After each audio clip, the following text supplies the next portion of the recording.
नमस्कार, आपका अखबार के YouTube चैनल पर आपका स्वागत है। मैं हूं प्रदीप सिंह। आज रविवार है तो रविवार विशेष की बात करेंगे। रविवार विशेष में आज बात करेंगे भारतीय जनता पार्टी के ऑपरेशन प्रवास की। क्या है ये ऑपरेशन प्रवास, क्यों शुरू किया गया है, किस मकसद से शुरू किया गया है और इसका क्या नतीजा होने वाला है, इन सब पर बात करेंगे विस्तार से। भारतीय जनता पार्टी को उसके विरोधी भी कहते हैं, समर्थक भी कहते हैं कि ये चुनाव लड़ने की मशीन बन गई है। तो इसमें तो कोई दो राय नहीं। भारतीय जनता पार्टी चुनाव लड़ने की मशीन के अलावा भी बहुत कुछ है, लेकिन इलेक्शन मोड में पार्टी अकेली पार्टी है देश की जो 24 घंटे 365 दिन हमेशा इलेक्शन मोड में रहती है। कहीं भी किसी भी राज्य में या देश में चुनाव के लिए तैयार रहती है। अभी इस समय लगभग पौने 2 साल बाकी हैं लोकसभा चुनाव के।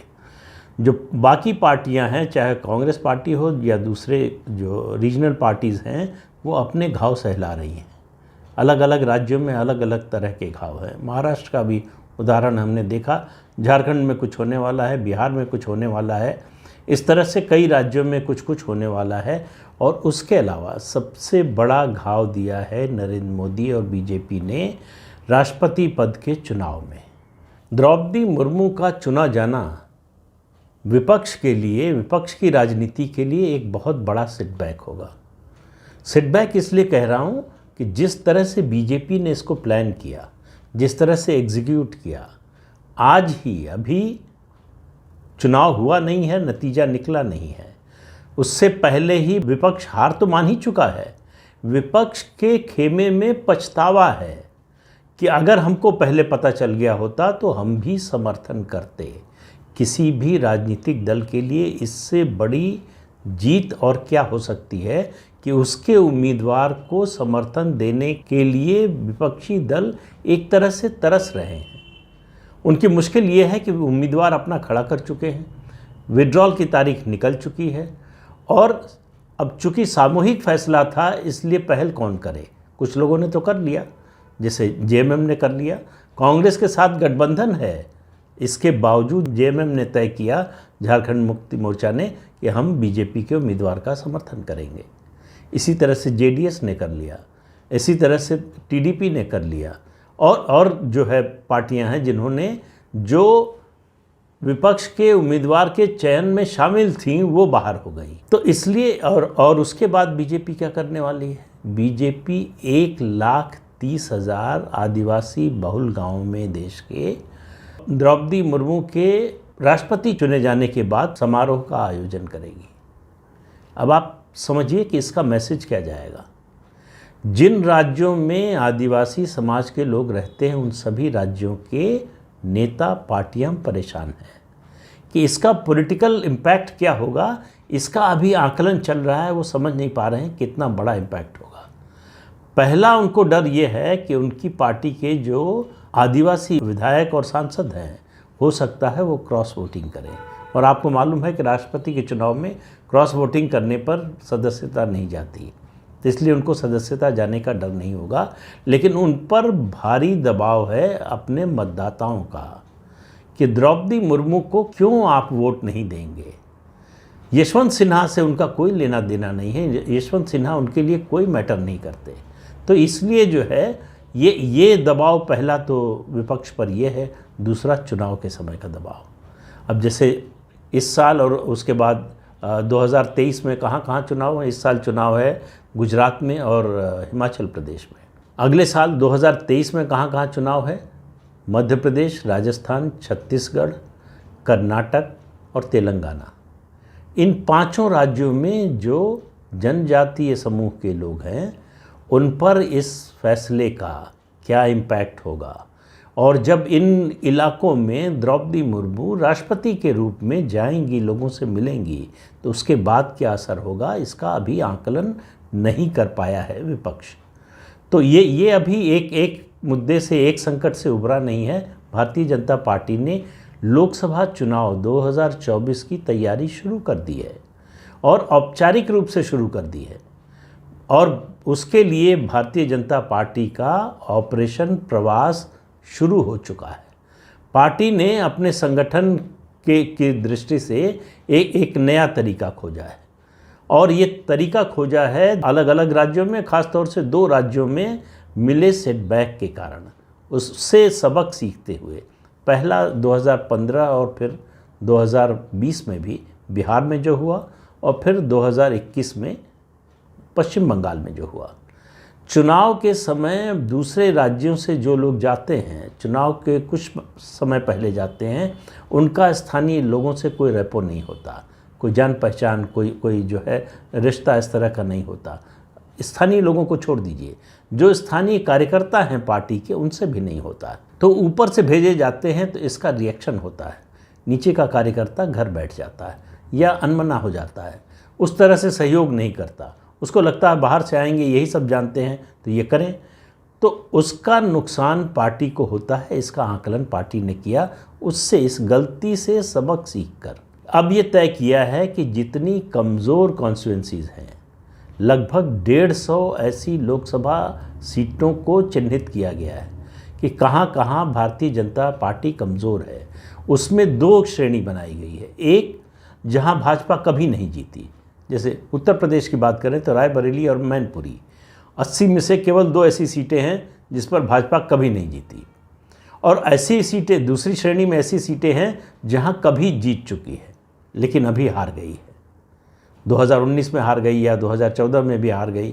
ऐसी सीटों की पहचान की गई है कि ये हमारी कमज़ोर सीटें हैं। इन पर जो है अब बाकी जो सीटें हैं जहाँ 303 लोकसभा सदस्य हैं, वहाँ लोकसभा सदस्यों पर दायित्व है कि अपनी कंस्टिट्यूंसी का ध्यान रखें, उसके संबंध में जो कुछ हो सके, जो संगठन कर सकता है, वो सब तो हो ही रहा है, वो सामान्य प्रक्रिया में चल रहा है। नया प्रयोग जो है तेलंगाना से शुरू हुआ है। तेलंगाना में हालांकि अभी उसका नतीजा नहीं आया है, लेकिन तेलंगाना में शुरू हुआ है। उसके रिस्पांस को देखते हुए पार्टी ने इसको राष्ट्रीय स्तर पर लागू करने का फैसला किया है कि पार्टी के बड़े नेता, होता क्या है कि बड़े नेता, जो वरिष्ठ नेता हैं, वो चुनाव के समय ही राज्यों में जाते हैं, या फिर कोई सरकारी कार्यक्रम हो तो उसमें जाते हैं, या संगठन का कोई सम्मेलन, बैठक या राष्ट्रीय कार्यकारिणी या राज्य की कार्यकारिणी हो तब जाते हैं। तो इसको ख़त्म करने के लिए कि आपका संपर्क नीचे के लोगों से, और जो एम्फेसिस है बूथ लेवल के कार्यकर्ता से और पार्टी के वरिष्ठ नेताओं से संपर्क हो, पहचान हो, और उनसे मेल जोल हो, उनकी समस्याएं जाने, किन मुश्किलों का सामना करते हैं, उनकी मदद के लिए क्या हो सकता है, और इसके अलावा आम लोगों से, ख़ासतौर से केंद्रीय योजनाओं को लेकर कि उनके लागू होने का उनको लाभ मिला या नहीं मिला, नहीं मिला तो क्यों नहीं मिला, क्या किया जा सकता है जिससे वो जुड़ सकें। तो ये सब बातें होंगी। उसके अलावा स्थानीय कार्यकर्ता, संगठन के लोगों, संघ और उसके अलावा उसके अनुषंगिक संगठन जो हैं, उनके लोगों से मुलाकात, और इसके अलावा जो भी स्थानीय धार्मिक स्थल हैं उन पर जाना। और ये कैसे होगा, इसके लिए जिम्मा दिया गया है केंद्र के 40 मंत्रियों, जी हाँ 40 मंत्रियों को, केंद्रीय मंत्रियों को 2, 3, 4 अलग अलग राज्यों में अलग अलग नेता के साथ कॉन्स्टिट्यूंसी का इंचार्ज बनाया गया है। और ये क्या करेंगे इसमें हर महीने जो उनको जिस चुनाव क्षेत्र का प्रभारी बनाया गया है, हर महीने 3 रात गुजारेंगे, 3 दिन 3 रात रहेंगे और गुजारेंगे, और वहाँ यही सब करेंगे। जो स्थानीय स्तर के कार्यकर्ता हैं, बूथ लेवल के कार्यकर्ता हैं, पदाधिकारी हैं, उनसे मुलाकात, आम लोगों से मुलाकात, उनसे फीडबैक लेना, धार्मिक स्थल जो हैं उनका दौरा करना, वहाँ पर जाना। इसके अलावा असेसमेंट करना कि केंद्रीय योजनाएं लागू हो रही हैं कि नहीं हो रही हैं, किस तरह से लागू हो रही हैं, ख़ास तौर से जहाँ भाजपा शासित सरकारें नहीं हैं। पिछले दिनों आपको याद होगा कि लगभग महीना भर हो रहा है, स्मृति ईरानी केरल गई थी, राहुल गांधी की लोकसभा सीट जो है वायनाड, वहाँ केंद्रीय योजनाओं की समीक्षा की लागू होने की, कि क्या कमियां हैं। उसके बाद निर्देश दिया, दूसरे विभागों से जो काम हो सकते थे उसके बारे में तय किया, मीटिंग की और कहा कि ये इन योजनाओं का लाभ मिलना चाहिए। पूरे देश में वो खबर बनी। अभी पिछले हफ्ते विदेश मंत्री एस जयशंकर केरल में थे, तिरुवनंतपुरम में, जो शशि थरूर की कॉन्स्टिट्यूंसी है। बीजेपी यहाँ से विधानसभा का, त्रिवेंद्रम की विधानसभा का चुनाव एक बार जीत चुकी है। उसके अलावा बीजेपी को केरल में कोई कामयाबी नहीं मिली है। लोकसभा चुनाव तो कभी जीतने का सवाल ही नहीं। लेकिन पिछले चुनाव में बीजेपी के जो उम्मीदवार थे के राजशेखरन, उनसे शशि थरूर सिर्फ 99,000 वोटों से जीते थे। तब से अब में स्थिति में फ़र्क ये आया है कि कांग्रेस पार्टी की स्थिति तब से ज़्यादा खराब हुई है। कांग्रेस पार्टी पहले से ज़्यादा कमज़ोर हुई है और भारतीय जनता पार्टी की पहुंच, भारतीय जनता पार्टी के संगठन का काम पहले की तुलना में, मतलब 2019 की तुलना में ज़्यादा बढ़ा है। इसलिए बीजेपी को लगता है कि ये ऐसी सीट है जिस पर हम ध्यान दें, जिस पर हम काम करें तो जीत सकते हैं। अभी विपक्ष जो है वो सोया हुआ है, ये अपने घाव सहला रहा है और ये जो राजनीतिक घाव उसको लग रहे हैं, उनका सिलसिला जारी रहने वाला है। अब देखिए, पिछले चुनाव में, 2019 के चुनाव में कई ऐसे राज्य हैं जहां बीजेपी पीक कर चुकी है, बल्कि 2 चुनावों से, 14 और 19 में। गुजरात में 26 की 26, राजस्थान में 25 की 25, उसके अलावा हिमाचल प्रदेश में 4 की 4, उत्तराखंड में 5 की 5 सीटें, मध्य प्रदेश में 27 में से 25 सीटें, कर्नाटक में 28 में से 25+1, 25 बीजेपी जीती, एक उसके समर्थन वाली जो है वो निर्दलीय उम्मीदवार की जीत हुई। और उसके अलावा महाराष्ट्र में 48 सीटों में से बीजेपी और शिवसेना का गठबंधन 41 सीटों पर जीता। तो इस तरह से जो है, इसी तरह से छत्तीसगढ़ में एक बार 10, एक बार 11 में से 10 और 11 जीत चुकी है। तो वहाँ ये जो सैचुरेशन है, उसको बीजेपी को लग रहा है कि हो सकता है कि इनमें से कुछ सीटें कम हो जाएं, तो उनकी भरपाई कहाँ से होगी, तो उसके लिए तैयारी हो रही है। तेलंगाना एक है, दूसरा है पश्चिम बंगाल। पश्चिम बंगाल में बीजेपी ज़्यादा ज़ोर शोर से तैयारी शुरू कर रही है। 7 नेताओं को जिम्मा दिया गया है पश्चिम बंगाल का, और उसमें कुछ 2-3 चीज़ों का ख्याल रखा गया है। एक कि कोई बांग्ला भाषी भी हो, जैसे स्मृति ईरानी को जोड़ा गया है, जो बड़ा फ्लुएंटली, बड़ी धारा प्रवाह बांग्ला भाषा में बात कर सकती हैं। तो वो जो भाषा की एक सीमा होती थी, वो नहीं होगी। इसके अलावा धर्मेंद्र प्रधान बगल के जो है राज्य के हैं, उड़ीसा के, तो उड़िया और बांग्ला में एक रिश्ता है, तो उनके लिए आसानी होगी पश्चिम बंगाल में। उसके अलावा केंद्रीय मंत्री ज्योतिरादित्य सिंधिया, अजय भट्ट, जितेंद्र सिंह, बगल में बिहार से आर.के. सिंह और रामेश्वर तेली, इन लोगों को जिम्मा दिया गया है पश्चिम बंगाल का।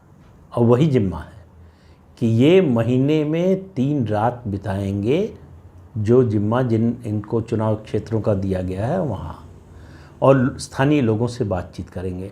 उसका पहला और सबसे बड़ा असर होगा स्थानीय स्तर पर बीजेपी के वर्कर्स पर।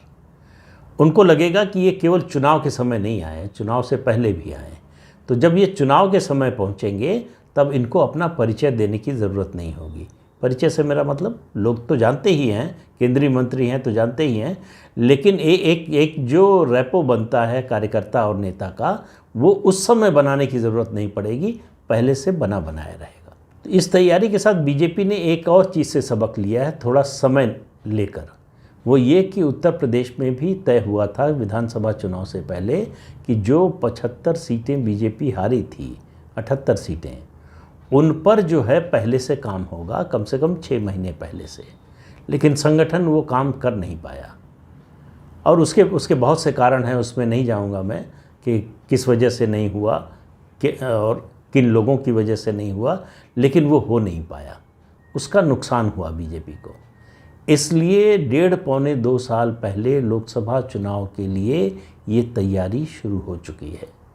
भारतीय जनता पार्टी जब चुनाव की अधिसूचना जारी होगी, घोषणा होगी, तब तक पूरी तरह से चुनाव के लिए तैयार होगी। विपक्षी दल अभी अपना, कोई घर अपना बचाने में लगा है, कोई घर सुधारने में लगा है, कोई गठबंधन की बात कर रहा है, कोई गठबंधन से बाहर जा रहा है। तो जिस तरह का बिखराव विपक्षी खेमे में है, विरोधी खेमे में है भाजपा के, उसके उलट बीजेपी के खेमे में एकता, जहां भी जो कमज़ोर पक्ष हैं उनको दुरुस्त करने का और उसके बाद दौरे होंगे बड़े नेताओं के, प्रधानमंत्री के। ये देखकर पहले से चुनाव के समय जो है धुआंधार जो दौरे होते हैं उनसे ज़्यादा असर पड़ता है पहले से अगर हो तो। जो कमज़ोर इलाके हैं वहाँ प्रधानमंत्री, केंद्रीय गृह मंत्री अमित शाह, उत्तर प्रदेश के मुख्यमंत्री योगी आदित्यनाथ, ऐसे लोगों के दौरे होंगे जिसका असर अलग अलग क्षेत्रों में। ये 3 नेता हैं जो राष्ट्रीय स्तर पर किसी भी राज्य में अगर जाते हैं तो उनकी सभा में भीड़ आती है, लोग सुनने आते हैं, उसका प्रभाव भी होता है। और उसको जब सप्लीमेंट किया जाएगा संगठन की ओर से, नीचे से कार्यकर्ताओं के स्तर पर, तब उसका जो है नतीजा, तब उसका जो है इलेक्टोरल डिविडेंड पार्टी को मिलेगा। तो इसलिए ये जो तैयारी है ये मुझे लगता है 14 और 19, 2014 और 2019 से ज़्यादा बड़ी तैयारी है, ज़्यादा बड़ी संख्या में सीटें जीतने के लिए।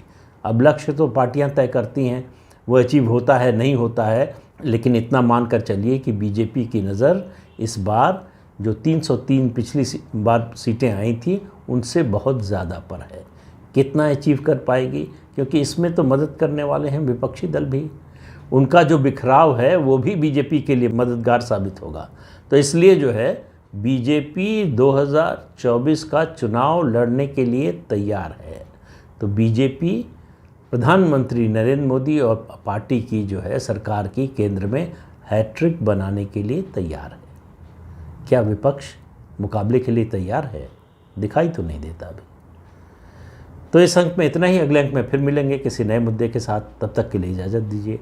आपसे अनुरोध है कि ये चैनल देखिए, शेयर कीजिए, लाइक कीजिए और सब्सक्राइब ज़रूर कीजिए। नमस्कार।